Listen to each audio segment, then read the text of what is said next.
오늘은 호세아 13장의 말씀을 통해서 하나님께서 우리들에게 주시는 교훈의 말씀을 생각해 보고자 합니다. 몇 주 전에 제가 병원에 가서 건강검진을 받았습니다. 그런데 의사 선생님이 하시는 말이 이제 오사관님께서도 당뇨 초기에 들으셨습니다. 그래서 이제 조심해야 되겠습니다. 그런 말씀을 들었습니다. 예전에는 우리가 가장 무서운 병이 여러분들도 잘 아시는 대로 그 한센병이라고 하지요. 예전에는 문둥병이라 그랬습니다. 불치의 병이고 치유할 수도 없고 한번 전염되면 너무나 불행할 수밖에 없는 그런 무서운 병으로 알려져 있죠. 이 병이 얼마나 무서운지 그 몸이 다 썩어 문드러져도 그 아픔을 느낄 수 없는 것이 이 문둥병의 아주 무서운 그런 정상이었습니다. 그런데 요즘은 이런 병을 우리가 잘 흔히 듣질 못합니다. 여러분도 그렇죠. 어디서 우리가 주변에서 무슨 문둥병에 대한 이야기를 듣는 적이 없습니다. 그런데 너무 자주 듣는 것이 있습니다. 그것은 바로 이 당뇨병이라고 하는 병이지요. 아마도 연세가 좀 들기 시작하면 이 증상이 없는 사람이 없을 정도로 너무나 흔한 병이 되어져 있습니다. 그런데 이 병이 글쎄 저한테까지 찾아왔다고 하니 얼마나 마음에 부담이 되는지 모르겠습니다. 저도 이제 더 건강을 챙겨야 되겠구나 하는 생각을 하게 됩니다. 사실 우리 주변에 이 병으로 인해서 고생하시는 어르신들이 또 많이 계시죠. 그래서 저나 또 여러분들도 어쨌든 이런 질병의 고통을 받지 않도록 평상시에 하나님 앞에 늘 건강을 유지하고 적절한 조치를 취해야 한다 하는 것. 먹는 것 조심하시고 또 운동 많이 하시고 그거밖에 없더라고요. 오늘 호세아 13장의 말씀을 보면서 저는 그 생각이 들었습니다. 이스라엘 백성들이 가지고 있었던 가장 큰 질병, 영적인 질병이 바로 이 당뇨병과 같은 것이구나. 예전에는 문둥병이라고 했습니다. 성경은 실제로 이 문둥병을 우리들에게 여러 번 말씀을 해 주시지요. 이것이 우리의 영적인 질병과 같은 것이다. 그런데 지금 이 시대에 들어와서는 바로 이 당뇨병이 그 당시의 문둥병과도 마찬가지구나 하는 생각을 해보게 됩니다. 왜냐하면 우리가 너무 잘 먹고 너무 편안하고 몸을 움직이지 않고 있으면 이 당뇨가 찾아온다고 하지 않습니까? 그래서 언제나 먹는데 절제가 필요하고 또 몸을 적당하게 움직이고 또 이렇게 훈련하는 것이 필요한 것을 우리가 알게 되지요.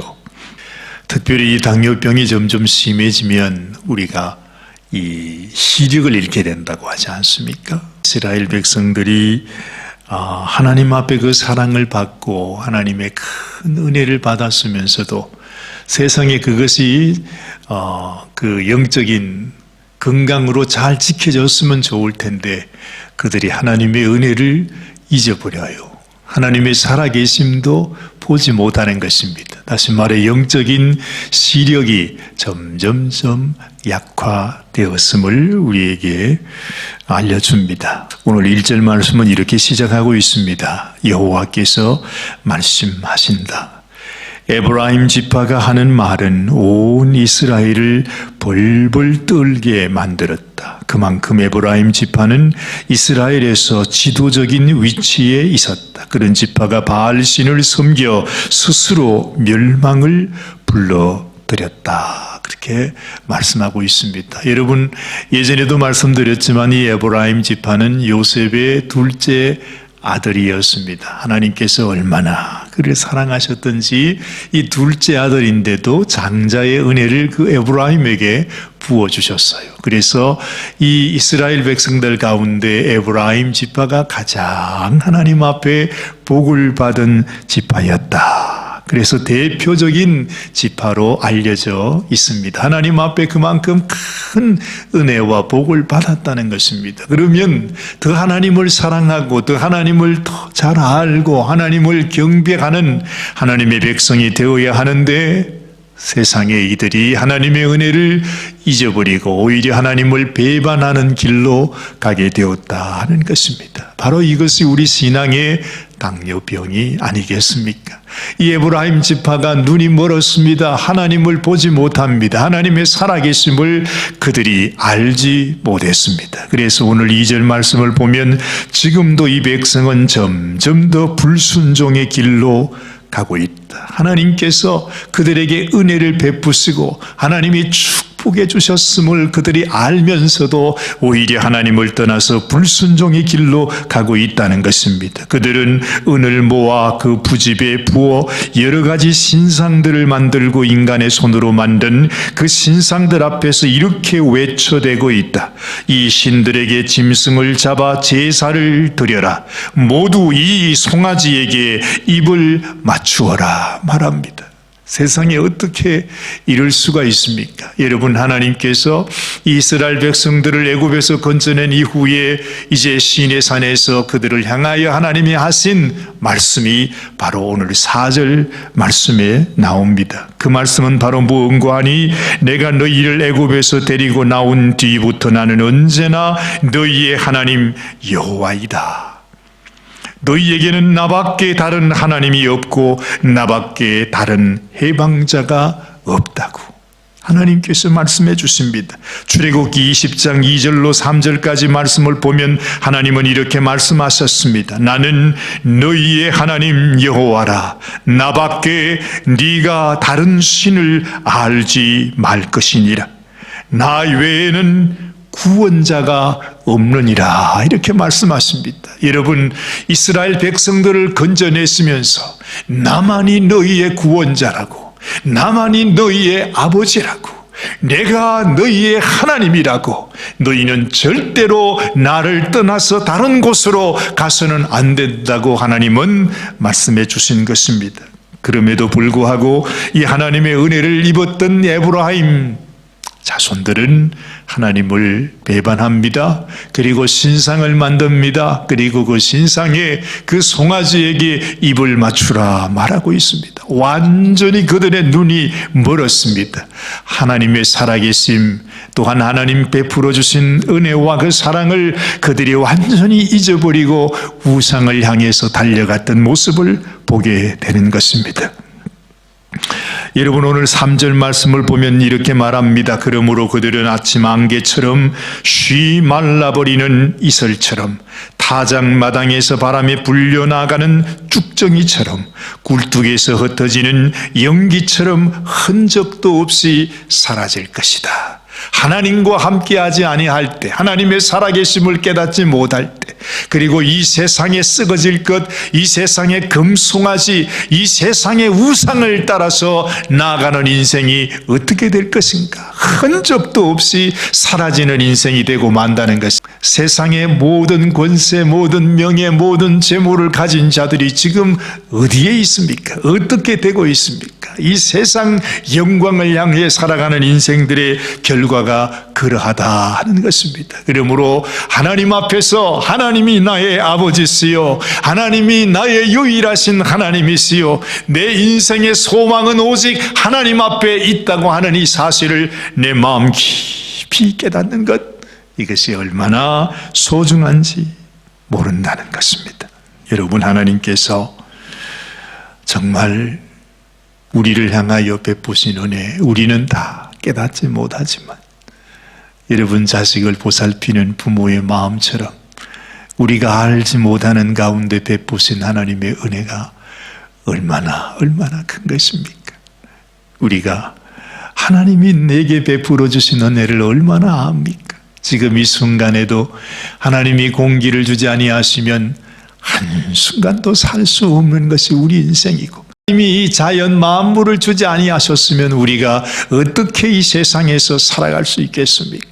하나님이 저 햇살을 주시고 하나님이 이 모든 자연을 통해서 우리를 먹이시고 살리시는데 어떻게 우리가 이 하나님의 은혜를 버리고 모른다 말할 수 있겠습니까? 오늘 5절 말씀을 보니 나는 그 메마르고 목타는 광야에서 너희를 보살펴 주었다. 그런데도 너희는 배가 불러갈수록 차츰 나를 잊어버리는구나 말씀하십니다. 사랑하는 여러분, 오늘 이 아침에 우리가 다시 한번 내게 베푸신 하나님의 그 은혜를 다시 한번 볼 수 있어야겠습니다. 우리는 당뇨병으로 인해서 시야가 흐려졌습니다. 눈이 감기워졌습니다. 하나님의 살아계심을 깨닫지 못하고 있습니다. 이 세상에 우상을 세워 그것이 하나님이라고 부르고 있습니다. 그곳에 입을 맞추고 있습니다. 얼마나 어리석은 인생입니까? 우리가 언제까지 이런 어리석은 삶을 살겠습니까?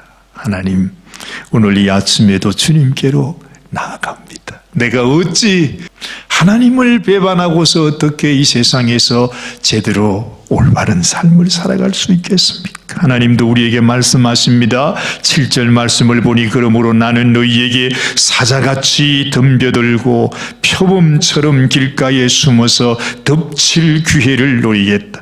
새끼들을 빼앗긴 암곰같이 달려들어 가슴통을 찢고 심장을 꺼내어 놓겠다 말씀하십니다.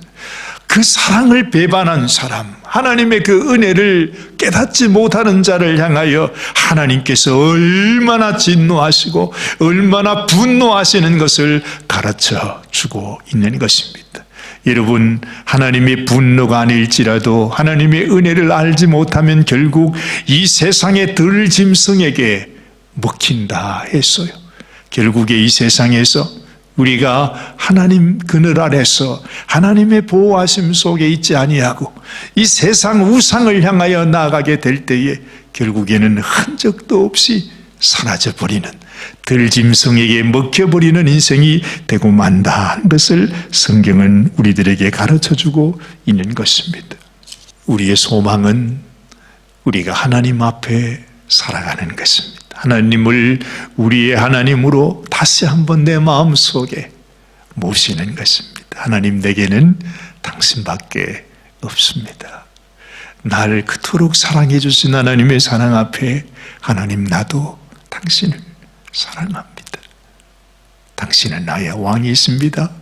나는 당신의 백성입니다. 나는 하나님의 나라에서 영원토록 함께 살 것입니다. 이것이 우리의 신앙 고백이 되어야 하는 것입니다. 사랑하는 여러분, 하나님께서 우리들에게 또다시 이렇게 말씀하십니다. 이스라엘아, 이제 내가 너를 파멸시키겠다.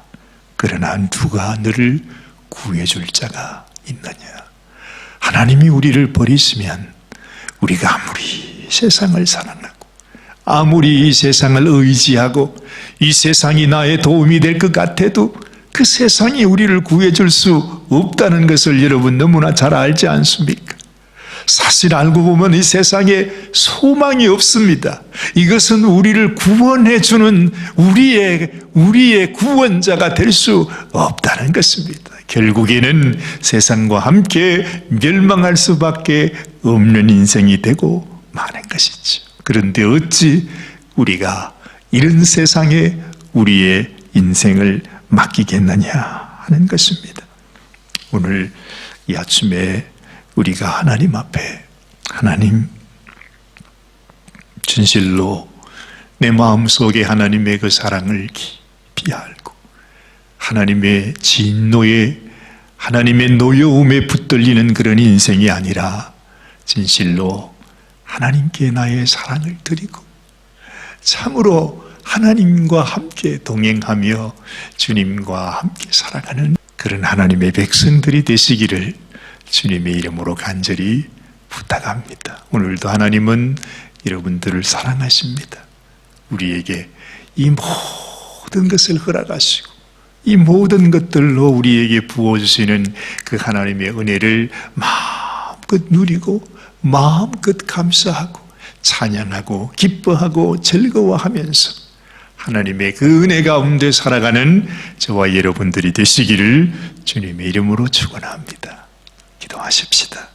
하나님 아버지 감사합니다. 우리를 향하신 하나님의 그 사랑이 이처럼 놀라운데 우리가 어찌 하나님의 그 사랑을 보지 못하고 세상 아무 소망 없는 것들에게 우리의 삶을 맡기겠습니까? 그들은 결국 들짐승이 되어 하나님 우리를 다 잡아먹는 자들이라 하셨습니다.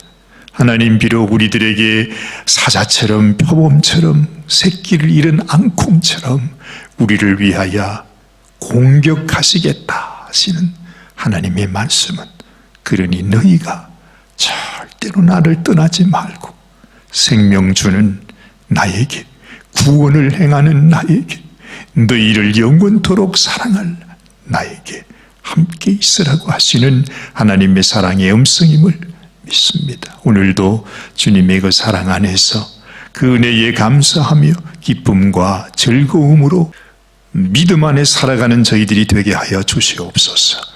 우리 주님 예수님의 귀하신 이름 받들어 간절히 기도드리옵나이다. 아멘. 아멘. 오늘도 주님과 함께 동행하는 복된 날이 되시기를 바랍니다. 감사합니다.